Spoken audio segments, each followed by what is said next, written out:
তুমি যদি একটা সেন্টেন্স লিখতে যাও, সেন্টেন্স লিখতে গেলে কিন্তু একটা জিনিস না হলে তোমার সেন্টেন্স হবে না। অনেক কিছু না হলে হবে, কিন্তু একটা জিনিস সেন্টেন্সের মধ্যে তোমার লাগবে। সেটা কি বলতো? ভার্ব। একটা সিঙ্গেল ভার্ব দিয়েও কিন্তু তুমি একটা সেন্টেন্স বলে দিতে পারো। যেমন গো বললে, গো মিন ইউ গো। ঠিক আছে? তো এই ভার্ব যেটা খুবই গুরুত্বপূর্ণ একটা সেন্টেন্সে, সেই ভার্বের সমস্তগুলো আমরা পড়ি, কিন্তু সমস্তগুলো কম্প্যাক্ট ভাবে পড়ি না। ভার্বের মধ্যে কি কি আছে, কোনটা কি ধরনের ভার্ব, এইটা পড়ি না বলে আমাদের কিন্তু ইংরেজি বুঝতে অনেক ক্ষেত্রেই অসুবিধা হয়। ঠিক আছে? সমস্ত কিছু পড়ে গিয়েছে, টেন্স পড়েছে, ঠিক আছে, ন্যারেশন পড়েছে, ভয়েস চেঞ্জ পড়েছে, ক্লজ পড়েছে, ফ্রেজ পড়েছে, কিন্তু ভার্ব সব ভার্ব চেনে।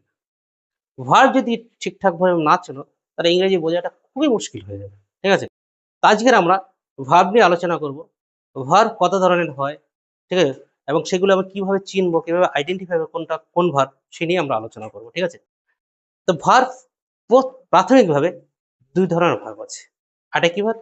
একটা হলো প্রিন্সিপাল ভার্ব, আর একটা হলো অক্সিলিয়ারি ভার্ব। প্রিন্সিপাল ভার্ব যেটা, প্রিন্সিপাল ভার্বটা বুঝতে খুব একটা অসুবিধা হবে না।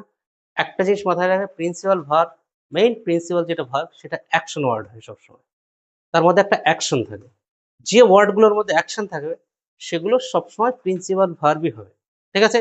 যেমন go, run, come, say, teach, learn, swim, play, catch. এই যে শব্দগুলোর মধ্যে দেখো একটা অ্যাকশন আছে। অ্যাকশন ওয়ার্ডগুলো সব প্রিন্সিপাল ভার্ব হবেই হবে। গন্ডগোলটা হয় কখন? অক্সিলিয়ারি ভার্ব নিয়ে। অক্সিলিয়ারি ভার্ব প্রাথমিকভাবে আমরা কোনগুলো জানি? am, is, are, was, are, have, has, been, ঠিক আছে? shall, will, যে এই যে অক্সিলিয়ারি ভার্বগুলো, এদের নিয়ে গন্ডগোলটা হয়। এইটা বুঝতে গিয়ে অনেকেই ভুল করে বসে। ঠিক আছে? আমি যেগুলো বললাম অ্যাকশন ওয়ার্ড সবসময় প্রিন্সিপাল ভার্ব। অক্সিলিয়ারি ভার্ব কখনো এরা ডাবল গেম খেলবে। কখনো অক্সিলিয়ারি ভার্ব হিসেবে বা হেল্পিং ভার্ব হিসেবে বসবে, আবার কখনো সে বসছে প্রিন্সিপাল ভার্ব হিসেবে। যেমন টেন্সের ক্ষেত্রে যখন অক্সিলিয়ারি ভার্ব আমরা ব্যবহার করছি, সেগুলো বলে টেন্স অক্সিলিয়ারি, সেগুলো কিন্তু অক্সিলিয়ারি, প্রকৃত auxiliary. I am going to school, অ্যামটা এখানে অক্সিলিয়ারি ভার্ব, কেননা একটা অ্যাকশন ওয়ার্ড রয়েছে অলরেডি। গো, গোটা হচ্ছে প্রিন্সিপাল ভার্ব, অ্যামটা হলো auxiliary verb. They was playing cricket, ঠিক আছে? ওয়াজটা হয়ে গেল কি অক্সিলিয়ারি ভার্ব, প্লেইংটা হয়ে গেল কি প্রিন্সিপাল ভার্ব। এখানে অসুবিধা নাই। ঠিক আছে?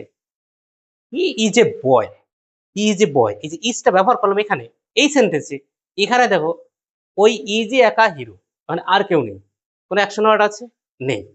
যখন অ্যাকশন ওয়ার্ড থাকবে না, এই অক্সিলিয়ারি ভার্ব যেগুলো টেন্স অক্সিলিয়ারি বলেছিলাম সেগুলো যখন বসছে, ওইগুলো আবার হয়ে যাবে প্রিন্সিপাল ভার্ব। এই ডিফারেন্সটা মাথায় রাখতে হবে। ঠিক আছে? যেটা ছিল অক্সিলিয়ারি ভার্ব, সেইটা আবার ব্যবহার অনুযায়ী হয়ে গেল প্রিন্সিপাল ভার্ব। শি বা হি হ্যাজ এ শার্ট, তার একটি শার্ট আছে বা জামা আছে। হি হ্যাজ এ বুক, তার একটি বই আছে। এই যে হ্যাজটা বসালাম, এখানে কিন্তু কোনো অ্যাকশন ওয়ার্ড নেই, তখন এই হ্যাজটা হয়ে গেল কি প্রিন্সিপাল ভার্ব। এইটা তোমাকে একটু মাথায় রাখতে হবে, বুঝতে হবে, তাহলে কিন্তু অক্সিলিয়ারি ভার্ব আর প্রিন্সিপাল ভার্ব বুঝতে কোনো অসুবিধা হবে না। চলে গেল এটা। আর এটা কি আছে? Transitive verb, intransitive verb. ওটা একটা ধরন গেল, আর একটা ধরন দেখো ট্রানজিটিভ, ইনট্রানজিটিভ। ট্রানজিটিভ ভার্ব কোনটা? যার কর্ম থাকবে, সেটা হলো ট্রানজিটিভ ভার্ব। যে সেন্টেন্সের মধ্যে বা ক্রিয়াটা সম্পাদন করতে গেলে কাউকে আশ্রয় করে সম্পাদিত হচ্ছে, তখন সেইটা হয়ে যাবে কি transitive verb. I am eating rice, তাহলে আমি খাচ্ছি, খাওয়া, খাওয়াটা হলো ক্রিয়া, সম্পাদন করতে গিয়ে কি লাগলো? ভাত লাগলো, তাহলে ভাতটা থাকার জন্য এই ইটটা হয়ে গেল কি ট্রানজিটিভ ভার্ব। ঠিক আছে? ট্রানজিটিভ ভার্ব মানে তার সঙ্গে একটা, মানে তুমি যদি বলি আমি লিখি, কি লিখি, এরকম একটা আছে। খেলি, কি খেলি, কি থাকবে দেখো এই অ্যাকশন ওয়ার্ডটার মধ্যে কি থেকে যায়। যেখানে কি থাকবে, কি দিয়ে কোশ্চেন করলে যে আনসার আসবে, যদি আনসার পাই আমি, কি দিয়ে করলে কোনো কিছু, কি বা কাকে দিয়ে কোশ্চেন করলে, ক্রিয়াকে কোশ্চেন করলে যদি কোনো আনসার পাই, তাহলে সেটা হয়ে যাবে কিন্তু ট্রানজিটিভ ভার্ব। তার মধ্যে কর্ম আছে। ঠিক আছে?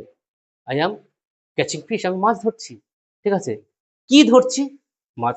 তাহলে এর মধ্যে কর্ম রয়েছে, তাই এটা হয়ে গেল ট্রানজিটিভ ভার্ব। যার মধ্যে কর্ম থাকবে না, কিছু কিছু ওয়ার্ড আছে, কিছু কিছু অ্যাকশন ওয়ার্ড আছে যেটাতে কর্ম দরকার নেই। আমি স্কুলে যাচ্ছি, এই যে যাওয়া, এখানে কিন্তু কর্মর দরকার নেই। ঠিক আছে? আমি কান্না করছি। ঠিক আছে? এখানে কর্মর দরকার নেই।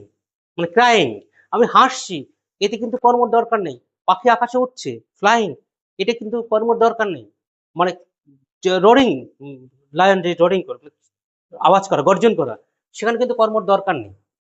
যে শব্দগুলো বললাম, উইপিং, ক্রাইং, লাফিং, ঠিক আছে, ফ্লাইং, এই যে ফ্লাই, এই শব্দগুলোর সঙ্গে কিন্তু কর্মর দরকার নেই, কি এর দরকার নেই। যদি কি এর দরকার না থাকে যে ভার্বের, সেই ভার্বকে আমরা বলবো ইনট্রানজিটিভ ভার্ব। ক্লিয়ার? তাহলে ট্রানজিটিভ ইনট্রানজিটিভ ভার্ব বোঝাটা কিন্তু তোমার জরুরি। ঠিক আছে? না ভয়েস চেঞ্জ করার সময় না কর্ম খুঁজে পাবে না যদি এটা না বোঝো। ঠিক আছে? ইনট্রানজিটিভ ভার্ব কর্ম কোথায় পাবে, সেটা অন্য ধরনের হয়। এইবার হলো আরেকটা ভার্ব আছে, আরেকটা পার্ট আছে, সেটাও কিন্তু ফিনাইট ভার্ব আর নন finite verb. Finite, non finite একদম সিম্পলি মনে রাখবে। ফিনাইট ভার্ব কোনগুলো? নরমালি আমরা যে অ্যাকশন ওয়ার্ড গুলো ব্যবহার করি সেগুলো সব ফিনাইট ভার্ব। নরমালি যেগুলো ব্যবহার করে থাকি নরমাল ভাবে, I am going to school, go, এই যে গো, যেটা ফিনাইট ভার্ব, সম্পূর্ণ অর্থ প্রকাশ পাচ্ছে সেন্টেন্সের মধ্যে। যে অ্যাকশন ওয়ার্ড গুলো সেই অ্যাকশনেরই সম্পূর্ণ অর্থ প্রকাশ পাবে, তখন তাকে বলবেন ফিনাইট ভার্ব। নন ফিনাইট ভার্বকে ইনফিনিটিভে বলা হয়, কারণ শেষ হয় না। ইনফিনিটিভ মানে একটা, মানে কোনো শেষ নেই, এরকম একটা ভাব। টু দিয়ে সাধারণত, টু এর সঙ্গে যদি তুমি ফিনাইট ভার্ব দিয়ে দাও, টু প্লাস ফিনাইট ভার্ব হয়ে গেল ইনফিনিটিভ। বাস এইটুকু যদি মাথায় রাখো, তাহলে কিন্তু ভার্ব সম্বন্ধে তোমার সম্পূর্ণ ক্লিয়ার কনসেপ্ট থাকবে। এরপরে আরেকটা অক্সিলিয়ারি রয়েছে, যে অক্সিলিয়ারি ভার্বগুলোর একটু অন্য ধরনের, আর সেটাকে বলে মডেল অক্সিলিয়ারি। মডেল অক্সিলিয়ারি নিয়ে আরেকটা ভিডিওতে আলোচনা করব, মানে এটা যদি আলোচনা করি এটা বড় হয়ে যাবে। ঠিক আছে? তাহলে to verb, he is going to school to read and write. To read, to write, এগুলো কিন্তু কি হয়? নন ফিনাইট। আর গোয়িং হলো কি? Finite verb. তো finite, non finite, transitive, intransitive, principal, auxiliary, সমস্ত যদি মাথায় থাকে তোমার, তাহলে কিন্তু গ্রামার বুঝতে অনেক ইজি হয়ে যাবে তোমার কাছে। ঠিক আছে? আজকের এই অবধি, দেখা হচ্ছে পরবর্তী ভিডিওতে। মডেল অক্সিলারি নিয়ে আমরা আলোচনা করব।